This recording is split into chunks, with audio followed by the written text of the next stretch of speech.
Bienvenidos a un nuevo episodio de Impuestos y Chocolate, impuestos para degustarnos.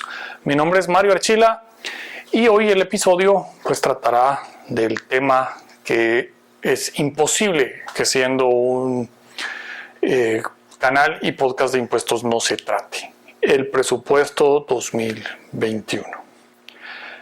Así que no se vaya, vamos a tratar de explicar desde la perspectiva personal, con algunos datos y algunos números, qué es lo que realmente está mal del presupuesto 2021, para tener una perspectiva como ciudadanos que nos ayude a mejorar nuestra calidad como ciudadano y nuestra calidad como país. Así que no se vaya a ningún lado y acompáñenme a este análisis. Les recuerdo siempre que se suscriban tanto en el podcast como en el canal de YouTube. Si quieren información, más información, material, cursos completos, hay muchísimas horas de seminarios que están ya subidos. Puedes seguirme en Patreon, patreon.com/impuestos y chocolate. Ahí hay mucho de ese material. En Patreon hay una sesión mensual para los que son Patreons en el rango VIP, que es una forma en la que podemos aprender mutuamente sobre este apasionante tema de los impuestos. También me pueden seguir en Twitter, Mario Eagle, en Facebook, Impuestos y Chocolate, y en Instagram también como Mario Eagle. También los invito a que se suscriban al blog impuestosychocolate.com, y ahí hay artículos desde el año 2009 que hay artículos sobre impuestos. Hay una reseña de casi todos los artículos del 10-2012 del impuesto de la renta que están ahí subidos. Entonces no se vaya a ningún lado y vamos con el presupuesto 2021 y la indignación que nos debe causar. Impuestos para que nos degustemos. Impuestos y chocolate.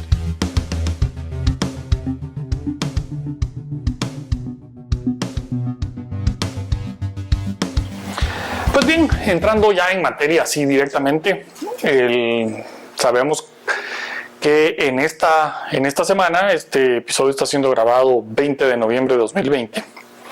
En esta semana el Congreso de la República aprobó en la madrugada el presupuesto para el año 2021.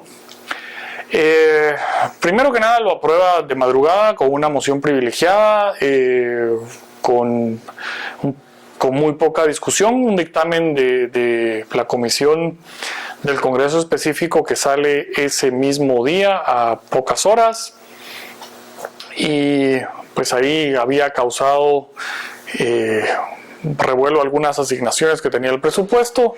Vi mucho en redes sociales protestas e indignación diciendo que el programa contra la desnutrición había sido desfinanciado, y si esa es su indignación como tal, puede dejar de indignarse, porque los 200 millones para el programa de desnutrición crónica ahí están en el Ministerio de Desarrollo. Ahora, ese no es el problema. No es el problema que le hayan asignado 200 millones o no a un programa de desnutrición crónica. Claro que es un problema importante de nuestro país. Alrededor del 50% de la población tiene desnutrición crónica, lo cual nos hace tener poblaciones que, cuando van creciendo, tienen problemas tanto de crecimiento como problemas de capacidad intelectual. Y eso nos va a mantener el subdesarrollo muchísimo tiempo. Tampoco podemos entonces pretender que con educación vamos a sacar el país adelante si no tenemos niños con las capacidades de alimentación intelectuales para asimilar la educación que se les está dando. Son los niños con desnutrición crónica, tristemente están condenados a tener problemas de aprendizaje, de comprensión y de desarrollo de su inteligencia. Y sí, son temas importantísimos, pero la indignación no puede pasar solo por eso. ¿Por qué? Bueno, aquí tengo algunos datos como tal. Vamos, para el 2018, el presupuesto del gasto público fue alrededor de 81.840 millones de quetzales.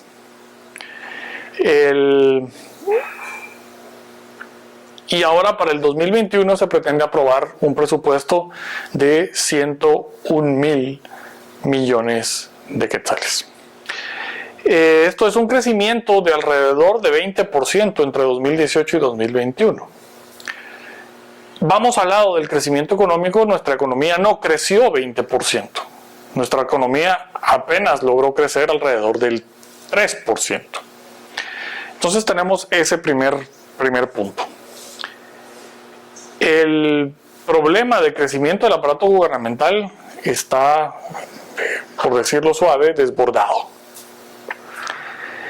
Tenemos adicionalmente a esto, pues, digamos, un tema bastante interesante, y es que el índice de desarrollo humano en Guatemala tiene una mejoría entre el año 2000 y el 2014 del 17%, lo cual pudiéramos decir es bueno. Sí, la cosa es que de ese 17% entre el año 2000 y el año 2014 de crecimiento y mejoría en esos índices, entre el año 2000 y 2006 es que se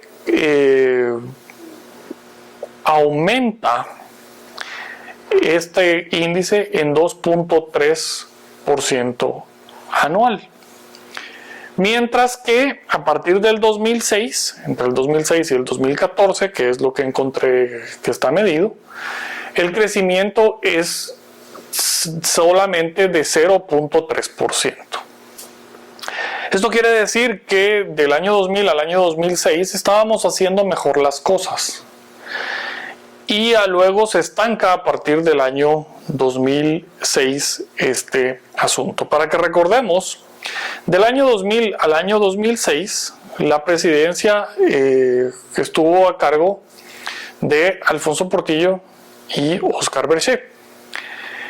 Y probablemente los crecimientos en los índices se dan por las políticas que se implementan en el gobierno anterior a ellos, porque las políticas normalmente dan este tipo de estadísticas de mejoramiento en el nivel de vida y desarrollo a algunos años después de que se implementan. Entonces, el gobierno anterior al de Alfonso Portillo, el gobierno de Álvaro Arzú, probablemente crea alguna mejora en educación, que es lo que mejor crece. Recordemos que sí hubo en ese gobierno de Álvaro Arzú, sí hubo modificaciones específicas a la forma de educación en Guatemala.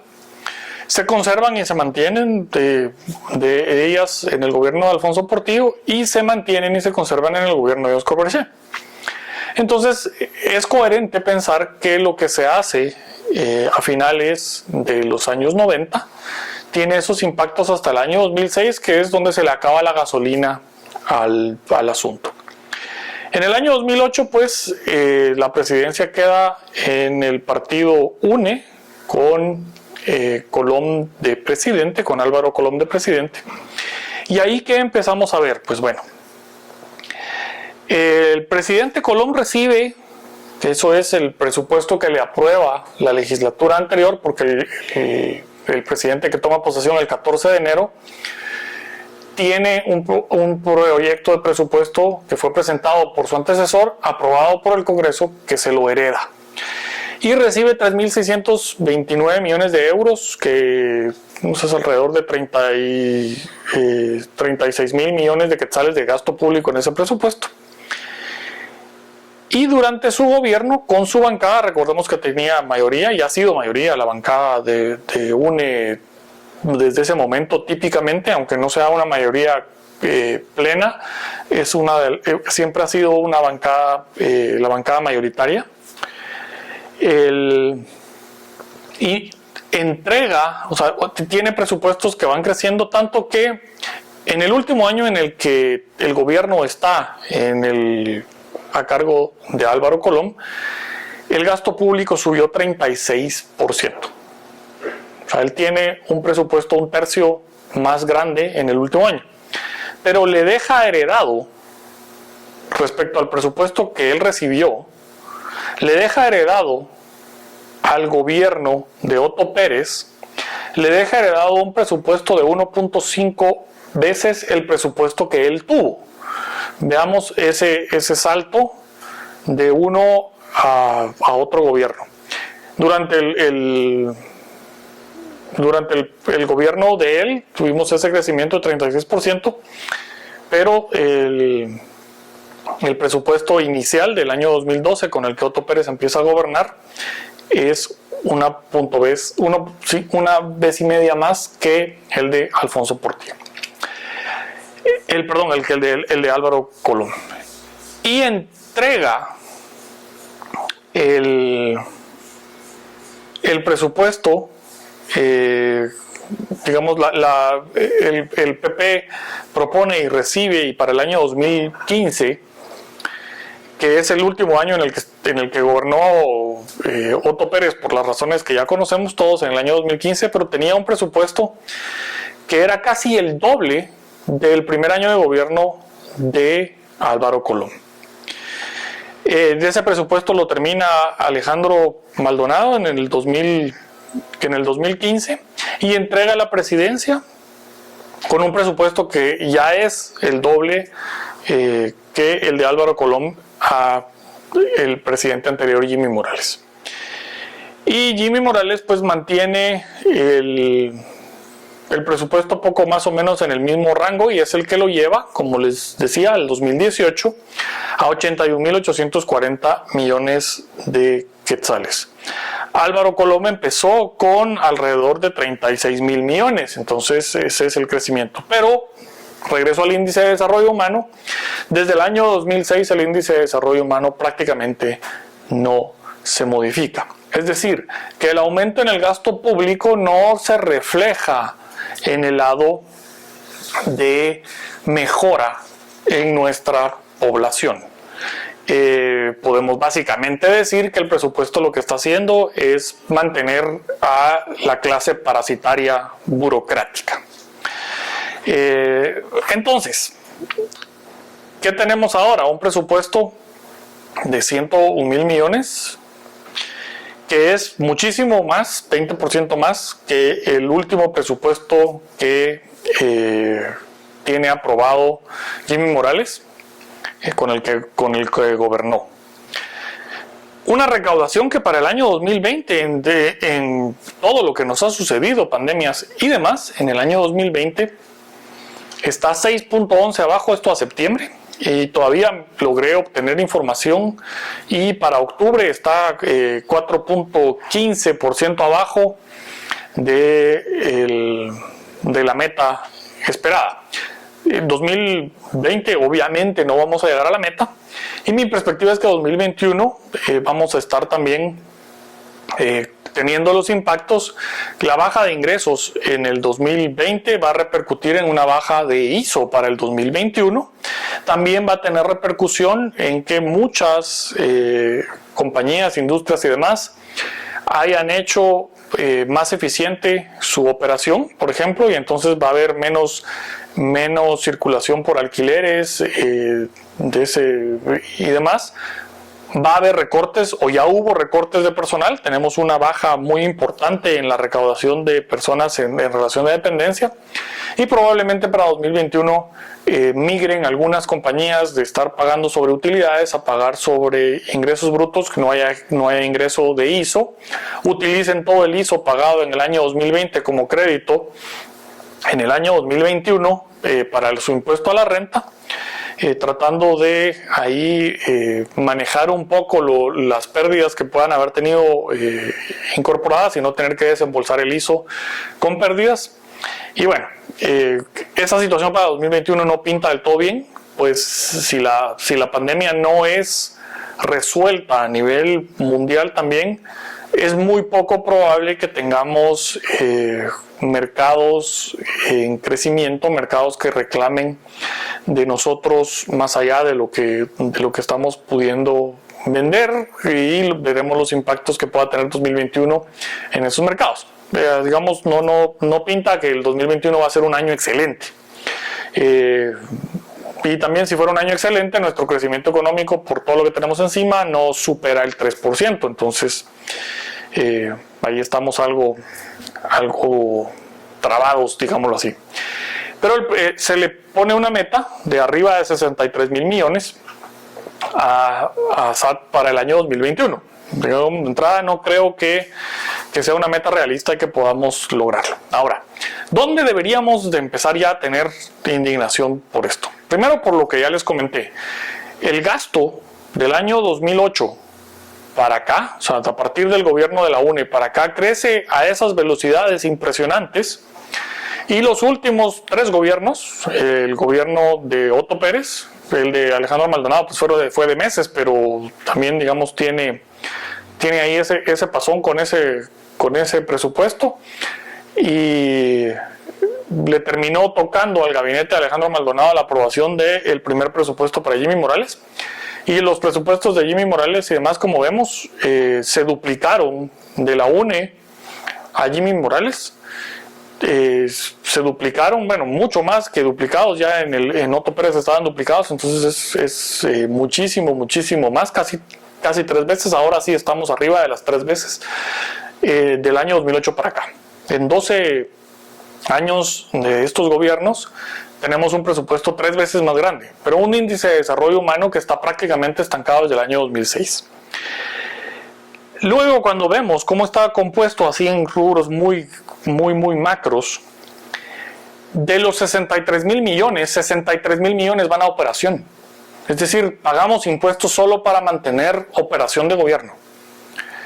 Se endeuda el gobierno porque todo el resto la mayoría de los casi 40,000 millones de quetzales extras del presupuesto son vías endeudamientos, para hacer una inversión de 20,000 millones.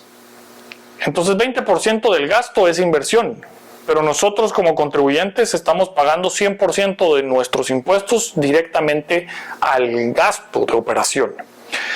20,000 millones entonces van a inversión, y el resto de los préstamos sirven para pagar los mismos préstamos. Y esto pues ya no es sostenible. Me recuerda muchísimo a la Argentina del 2000, donde empiezan esas crisis económicas, y en el año 2001-2002 caen en default, situación que no se han logrado recuperar. Ya tenemos calificaciones de Fitch poniéndonos un poco ahí el dedo y señalándonos de que no vamos por buen camino. Al bajar nuestras calificaciones, nuestra deuda soberana pierde rendimiento, se vuelve más cara. Y al tener deuda soberana más cara, también nuestras tasas de interés locales para hacer negocios pueden sufrir alzas. Entendamos que la mayoría de la deuda pues del sistema como tal depende de estas relaciones a nivel mundial, y nuestro riesgo país pues va a ser importante como tal. Si caemos en un default, la recaudación no está siendo suficiente ni siquiera para pagar el gasto de gobierno. No vimos por ninguna parte una propuesta de rebajar el gasto gubernamental, esa parte burocrática, priorizar gasto, sino que simple y sencillamente estamos pagando aumentos de salarios, incluidos aumentos de salarios en sector salud y en sector educación, que son sectores relativamente importantes dentro de los montos que se gastan, pero no hay mejoras ni de coberturas de educación ni de coberturas médicas. Tenemos 300 millones ahí que van a un seguro privado, de atención privada, que no tiene ningún sentido. Y tenemos hasta rebajas en el presupuesto del organismo judicial, que es el organismo del Estado que debería de tener la mayor importancia y relevancia en un país como el nuestro, si buscamos que se cumpla la ley. Claro, en este país, por lo visto, el organismo judicial vale queso, porque hasta el momento no tenemos Corte Suprema y ni magistraturas electas, que ya van cumpliendo más de un año de atraso.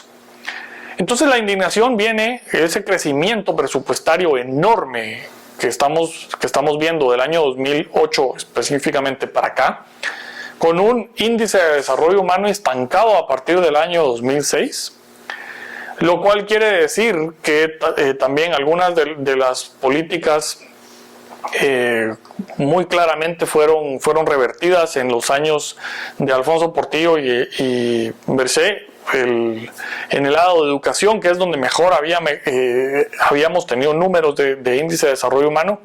Sabemos que el gobierno de Álvaro Colón deshizo completamente los sistemas de escuelas que se habían implementado previamente, y ahí es que tenemos ese estancamiento.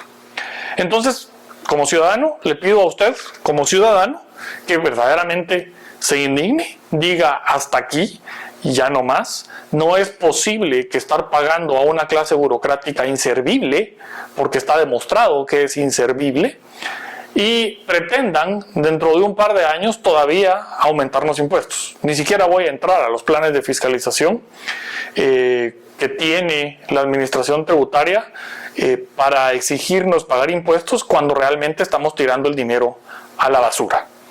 Entonces, por favor, indígnese, mañana proteste, salga, bocine, haga lo que quiera, mañana sábado 21, haga lo que usted quiera, pero que su voz se escuche, que sea el inicio de un hasta aquí, parásitos burocráticos. Mi nombre es Mario Archila y esto es Impuestos y Chocolate, impuestos para degustarnos.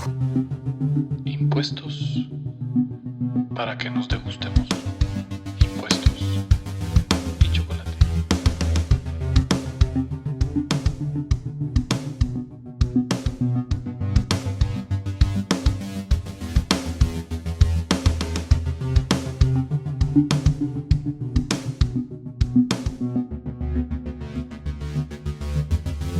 Impuestos y chocolate. Impuestos para que nos degustemos. Impuestos y chocolate.